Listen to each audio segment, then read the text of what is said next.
Good morning and welcome back to the One Celtic Fans View. First of all, a big thank you to everyone who helped the video yesterday by giving it a thumbs up. There was a massive response to that video yesterday. There was 792 people give the video a thumbs up. Let's see if we can hit 800 today. It is completely free to give the video a thumbs up. There is no financial gain to giving the video a thumbs up. It's the same with subscribing to the channel. It is absolutely free and there's no financial gain by myself, by you subscribing to the channel. It just gets those numbers up and it lets the Sevconians that watch the channel go like that. Anyway, thank you everyone who watched the video yesterday. Make sure you do give this video a thumbs up to help it along. Talking about the Celtic news today, there's quite a bit to get through. First of all, I want to talk about, I've seen a headline. We're going to talk about another goalkeeper that has been linked with Celtic. And we'll look at the players that might be available for the Celtic Hearts game this weekend. And then the first story I want to start with is there is a piece in the media saying that football authorities warned a spectator could be killed as a prominent fan group demands pyro clampdown. A prominent fan group in Scottish football. I've never heard of them. Scottish football authorities have been warned by a prominent fan group, the Scottish Football Supporters Association. Who? Who?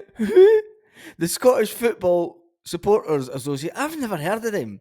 I've followed Celtic since a long time ago, and I've never heard of the Scottish Football Supporters Association. Is this just a made-up group? Is it a new group? Because could you really see fans getting together and if there is a Scottish Football Supporters Association group, you just need to be talking about other things in football rather than pyro, things that are wrong with the game. One of the things being VAR, one of the things that are you happy with the reduction in tickets to games? Are you happy with the empty seats at games? There's fucking lots you can be talking about, and pyro's not one of them. There's a lot of wrong with Scottish football that the wider Scottish Football Association supporters should be fucking talking about, and it is one. It is not pyro. It is not pyro. Dear God. Anyway, they're going on about, and it's some fucking wee knob up in Perth or something, isn't it? Or some little town like Crieff or something that's head of this group, because he's obviously anti big two clubs in Scotland.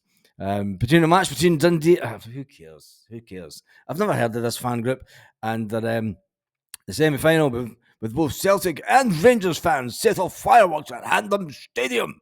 Not be allowed. Brr. You can tell he's a fucking Tory, yeah. He's just a fucking Tory in disguise. Anyway.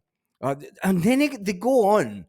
The statement is, those old enough to remember the Bradford disaster in 1985 will recall it was caused by a lit cigarette. I can remember fucking rant this morning. I can remember the Bradford disaster, and it was terrible. And it was in an old wooden stadium, an old wooden barn, and there was lots of paper underneath. There was paper cups, and there was lots of rubbish underneath the stadium that helped light that fire, right? So modern stadiums are concrete jungles, and this fucking nonsense of picking stuff back out for the 1980s when you were a fucking rocket sitting probably invading pitches down in England, fucking breaking, fucking piss off.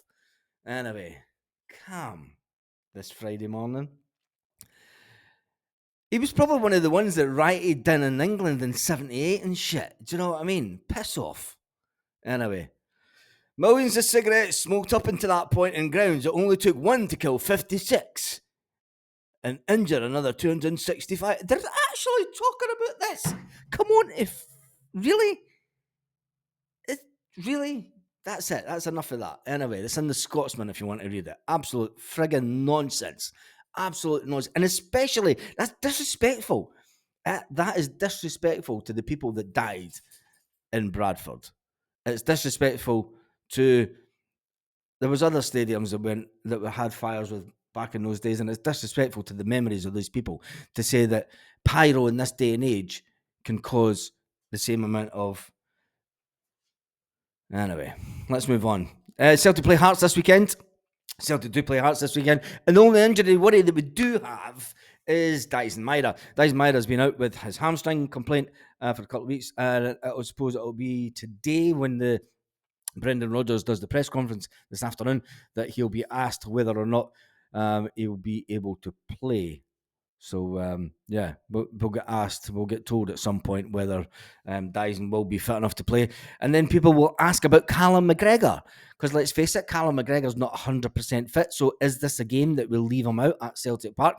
Do we bring in the one and only Timothy Awata? Is Timothy Awata the person, and I'm going to be honest about this, for me, he goes missing in the midfield areas. His position isn't Callum McGregor's positioning. He doesn't hold that position as well as Callum. But Callum's not 100% fit. That's the only real two worries that we've got going into this game. And I'm sure we'll find out more. A goalkeeper. Celtic have been linked with many, many goalkeepers over the last couple of weeks.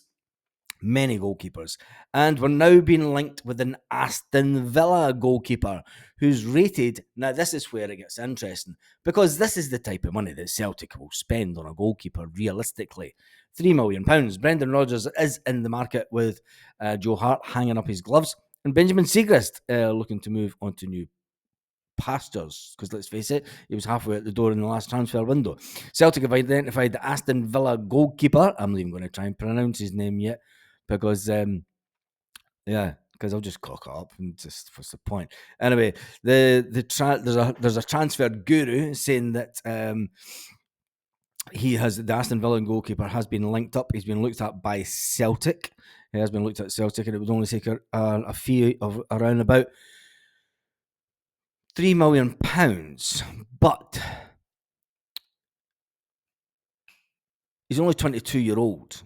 He is only 22-year-old. And I think that's where he could be coming in. If we're going to spend that kind of money, I think, and he's only 22-year-old, he's coming in as the third choice goalkeeper, isn't he? But do we really need to spend £3 million on a third choice goalkeeper?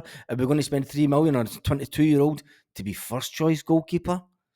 Going into Europe, you're going to play with a goalkeeper at that age at the top of the game. I don't know. Is he good enough? I don't know. Don't know enough about him. It's just speculation. It is all just speculation. He's racked up 29 appearances. Who cares? Like, Celtic are going to be linked with everybody in their horse, and until we get some concrete evidence that Celtic have actually made a move to sign a player, it is all just going to be speculation. And especially when it comes down to any transfers that's coming in and out of Celtic this summer, because one, we still don't have anybody in charge of the department that looks after transfers for Brendan Rodgers. Yes, we have no scouting system as such, which is a bit disappointing considering Mr. Lawwell Jr. and his partner in crime are on gardening leave until the end of June, which is a bit disgraceful. Anyway, it is absolutely terrible. There will be a live tonight. We will do it live tonight to catch up. The mother-in-law is away home. That's the reason that I've not been doing as many videos, because you need to spend time with family. Let's be fair. Family is the most important thing in the world. This is all nice and fun, and it's entertainment for you, and it's good getting information about Celtic, and it's absolutely fantastic to be able to talk about Celtic on a daily basis. But when family are here, you need to see the family. Will O get a start this weekend? Remember O, will he get a chance on the bench? Will Adam Ira play from the start? Is Kyogo 100% fit? That's all things that we need to talk about tonight after we watch the one and only Brendan Rodgers and his press conference this afternoon.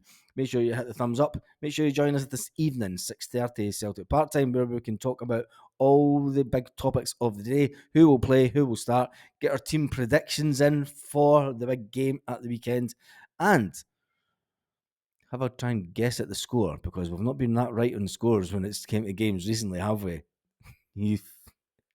Some crazy score lines over the last couple of weekends have been predicted, and the complete polar opposite has happened. Will this be the game that Celtic finally get one over the Jam Tarts? Finally get a decent win against them this season? It's been a hard game. They have nothing to play for realistically, and they're sitting nice and third in the league. They do have some injury worries. Maybe that would be to Celtic's advantage. Anyway, on that note, have a fantastic day, Celtic fans all around the world.